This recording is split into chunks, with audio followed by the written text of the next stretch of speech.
Serikali ilirudisha skimu ya kutoa pembejeo bure kwa zao la korosho. Uzalishaji wa korosho ulianguka mpaka tani 1,180,000. Msimu uliopita korosho imefika tani 5,526,000.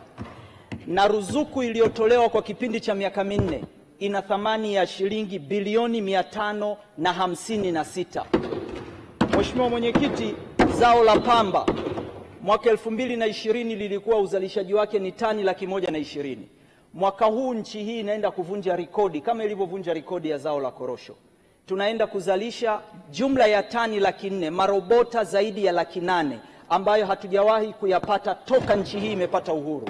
Na sababu ni moja, serikali inayoongozwa na Dr. Samia kwa miaka mitatu imewapa wakulima wa pamba ruzuku ya mbegu bure, viuatilifu bure, vinyunyuzi bure.